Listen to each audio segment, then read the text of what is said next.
यहाँ से प्रोटेस्ट को खत्म कीजिए, वरना 5 मिनट के बाद आपके खिलाफ कानूनी कार्रवाई की जाएगी।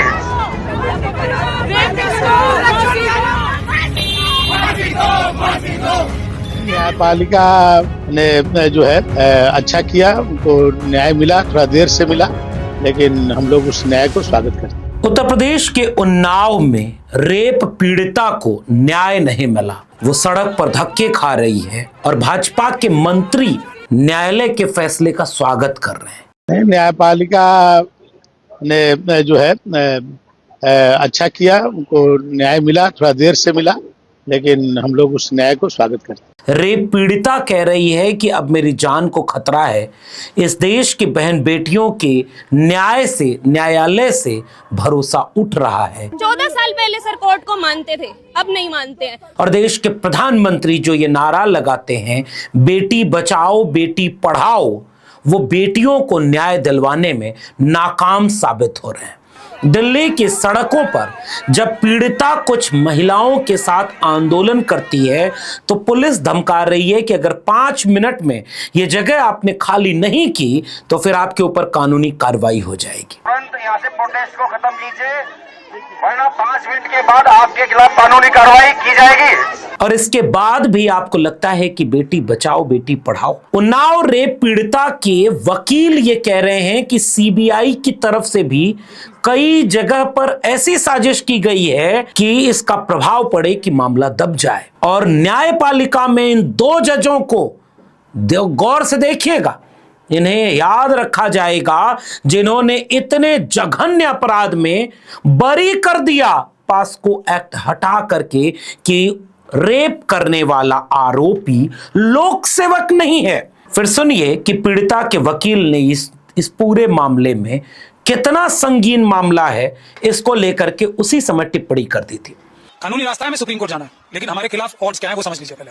पहला ऑर्ड, केंद्र सरकार हमारे खिलाफ पूरी ताकत से लगी हुई है। उसके सबसे बड़े से बड़े वकील आके सुप्रीम कोर्ट में ये एप्लीकेशन लगा के उत्तर प्रदेश सरकार का सहयोग करते हैं कि इस बच्ची की सिक्योरिटी विड्रॉ कर ली जाए, इसके परिवार वालों की सिक्योरिटी विड्रॉ कर ली जाए, वो सिक्योरिटी जो सुप्रीम कोर्ट ने दी थी इस बच्ची को डराने के लिए। तो केंद्र सरकार हमारे खिलाफ, उत्तर प्रदेश सरकार हमारे खिलाफ पूरी शक्ति से, सीबीआई हमारे खिलाफ पूरी शक्ति से। एक वकील साहब जो इस अपील के दौरान थोड़ी सी ईमानदारी दिखा रहे थे, थोड़ी सी, पूरी नहीं, वो कहां गायब हो गए? उनको केस क्यों छोड़ना पड़ा, ये उसका भी कोई जिक्र इस जजमेंट में नहीं है। लेकिन आज तक ये पता नहीं लगा उन्होंने केस क्यों छोड़ दिया।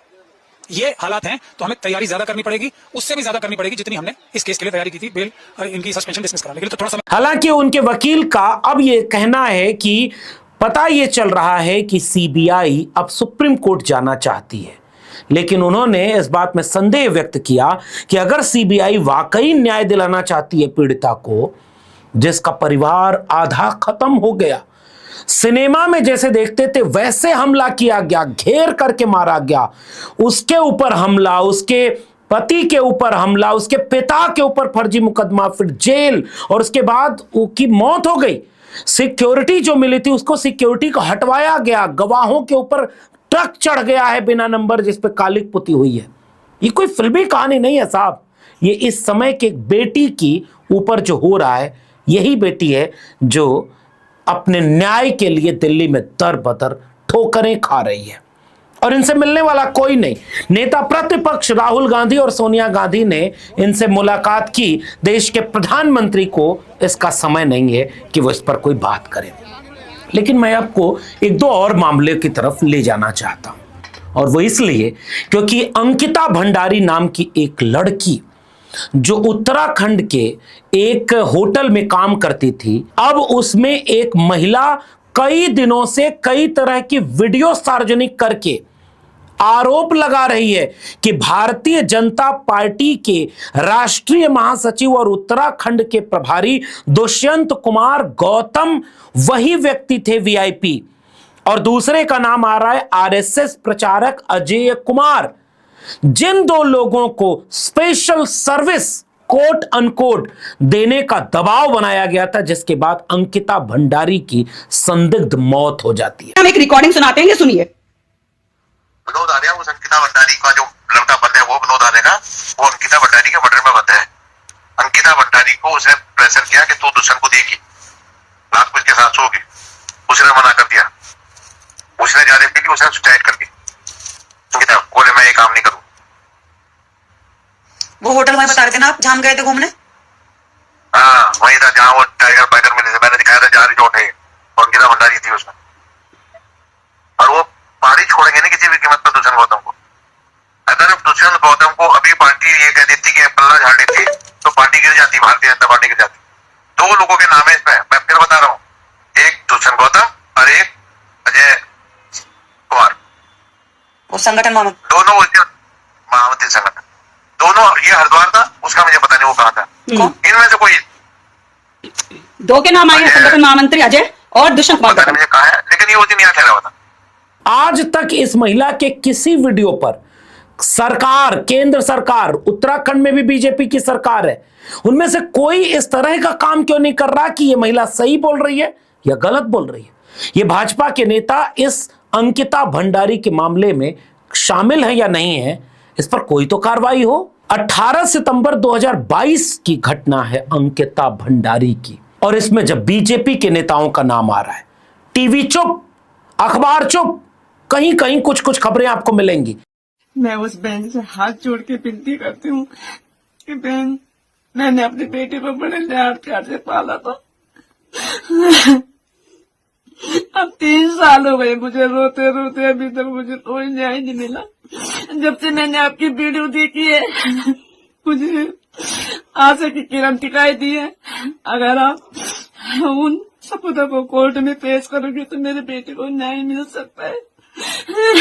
भले मेरी बेटी इस दुनिया में नहीं है, लेकिन जिस तरह से मैं रो रही हूँ दुनिया की मेरी कोई माँ इस तरह से न रोए। आपसे हाथ जोड़ के विनती है मेरे। कल्पना करिए कि यही अगर राजनीति किसी और दल के, राजनीतिक दल के व्यक्तियों का नाम आता तो क्या हुआ होता। लेकिन भारतीय जनता पार्टी के लोग, कुलदीप सिंह सेंगर भारतीय जनता पार्टी का पूर्व विधायक, उसके बाद अंकिता भंडारी मामले में जिसका नाम आ रहा है वो भारतीय जनता पार्टी के नेता और आरएसएस प्रचारक अजय कुमार का भी नाम आ रहा है, और फिर एक तीसरा बड़ा कांड जिसको सुनकर आपके हो सकता है रोंगटे खड़े हो जाएं, अफसोस करें आप कि ये इस देश में हो रहा है। आपको याद है कि नहीं याद है, हाथरस की उस बेटी को जिसकी रात के 2:30 बजे परिवार वालों की मर्जी के खिलाफ मृत शरीर को जला दिया गया पेट्रोल डाल करके। 4 आरोपी थे, 3 बरी हो गए हैं, और पीड़ितों के परिवार वालों के बयानों को सुनेंगे तो आप सिहर जाएंगे कि उनको सरकारी नौकरी देने की बात कही गई थी, वो नहीं मिली। बाद में गवर्नमेंट ने कहा कि प्राइवेट में कहीं कहीं दे देंगे, कुछ भी नहीं हुआ। 2:30 बजे रात को उनकी लाश जलाई गई थी, और मुख्यमंत्री योगी आदित्यनाथ से जब एक इंटरव्यू में पूछा गया तो उन्होंने झूठ बोला कि परिवार की सहमति से यह हुआ था। 7 संवाद बनाकर के सारी कार्रवाई को वहां पे किया था। पिता और भाई दोनों डेड बॉडी के साथ हाथरस तक आए थे, जबकि उस समय वीडियोस हैं कि पुलिस वाले उस लाश के पास जाने नहीं दे रहे थे। परिजन कह रहे थे कि अगर हम हिंदू थे तो रात में कौन दाह संस्कार करता है। सारे लोगों के सामने उस मृत शरीर को 2:30 बजे रात को जला दिया गया। 4 आरोपियों में से 3 बरी, और चौथे पर बलात्कार का मुकदमा भी नहीं है, 307 का मुकदमा है। ये उनके परिवार वाले बोल रहे हैं, और वो यहां तक कह रहे हैं कि जब जजमेंट आ रहा था तो जज दबाव में लग रहा था, और आरोपियों के समर्थन में जातिवादी लोग जो वहां खड़े थे वो तो गाड़ी में मिठाई लेकर बैठे हुए थे। एक राहुल गांधी के ट्विटर हैंडल पर वीडियो है, उसका कुछ हिस्सा देख लीजिए, फिर सोचिए कि बेटी बढ़ाओ बेटी बचाओ आज कहां है। जैसा उनके हाथ जोड़ रहे थे जो आरोपी, प्लीज बाहर चले जाइए, आप प्लीज बाहर चले जाइए। मतलब हिंदुस्तान में आपको न्याय नहीं मिल सकता, यही बात है। दलित को लिए तो कोई मतलब कोई प्रस्ताव है नहीं है क्या? तो उसमें मुख्यमंत्री जी सर कह रहे हैं कि जो बॉडी रात को जब सिस्टर की जलाई गई थी तो उसमें एक वीडियो में बोल रहे हैं कि परिवार को बॉडी सुपुर्द की गई थी और परिवार की सहमति से बॉडी रात को जलाई गई थी। पुलिस ने परिवारजनों के 7 संवाद बनाकर के सारी कार्रवाई को वहां पे किया था। पिता और भाई दोनों डेड बॉडी के साथ हाथरस तक आए थे। तो ये देखें, ये देश दुनिया ने लोगों ने देखा है कि बॉडी रात को किसने जलाई है, नहीं जलाई है, परिवार है या नहीं है मामूली। और उसके बाद जहां से बात शुरू की थी उस बात को सुन लीजिए, समझ लीजिए कि यूपीए की सरकार थी और निर्भया के साथ एक लड़की जिसका बदला हुआ नाम है। इन तस्वीरों को फिर से देखते जाइएगा। ये एक बेटी भारत की, जब उसके साथ जघन्य अपराध हुआ तो उस समय के युवा सड़कों पर उतर गए थे। इन तस्वीरों को देखते हुए आप पहचानिए इस जगह को। ये प्रधानमंत्री कार्यालय, केंद्रीय मंत्रियों के कार्यालय, राष्ट्रपति भवन जैसी जगह हैं। वहां चढ़ करके इस देश के युवाओं ने कहा था कि ऐसा किसी के साथ न हो, इस देश की बहन बेटियां महफूज रहें। मगर जो हुआ उसके बाद क्या हुआ? उसके बाद अन्ना आंदोलन हुआ, सरकार बदल गई और फिर नारे आने लगे, बेटी पढ़ाओ बेटी बचाओ। उसके बाद बेटियों को कितने जगह पर, ये तो उन्नाव का केस हो, हाथरस का केस हो या निर्भया का केस हो, ये तो मीडिया में चर्चित हो गए। ऐसी जाने कितनी बेटियां गरीबों की, पिछड़ों, दलितों, आदिवासियों की, गांव में कहीं दूर, हजारों किलोमीटर दूर दिल्ली से, जाने कितने तरह के अन्याय अत्याचार सह रही होंगी। आंकड़े बता रहे हैं कि अन्याय अत्याचार बढ़ रहा है महिलाओं पर, और नारे और रोचक लगाए जा रहे हैं। प्रधानमंत्री नरेंद्र मोदी जी, अगर आप कहीं हैं इस देश में तो सुनिए ना, हाथरस के पीड़ितों में आज वो घर कहां है, एक बार खबर तो ले लीजिए। और खबर ले लीजिए कि ये बेटी क्या चाहती है उन्नाव के मामले में, सोच के बताइएगा। इस देश में अगर बुनियादी मुद्दों पर सवाल नहीं होगी तो धर्म की, नफरत की आग बाकी सारे मुद्दों को गायब कर देगी।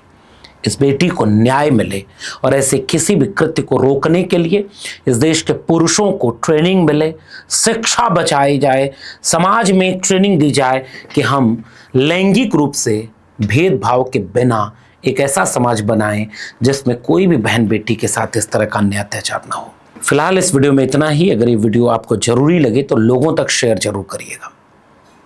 चैनल को सब्सक्राइब नहीं किया है तो जाते थे चैनल को सब्सक्राइब करिएगा, बेल आइकॉन दबाइएगा, अगली वीडियो की सूचना मिलेगी। ज्वाइन करेंगे तो हमें ताकत हिम्मत मिलेगी। अगर आप इस वीडियो को ट्विटर यानी एक्स या फेसबुक पर देख रहे हैं तो हमें फॉलो करना मत भूलिएगा। फिर मिलेंगे, तब तक के लिए बहुत बहुत धन्यवाद।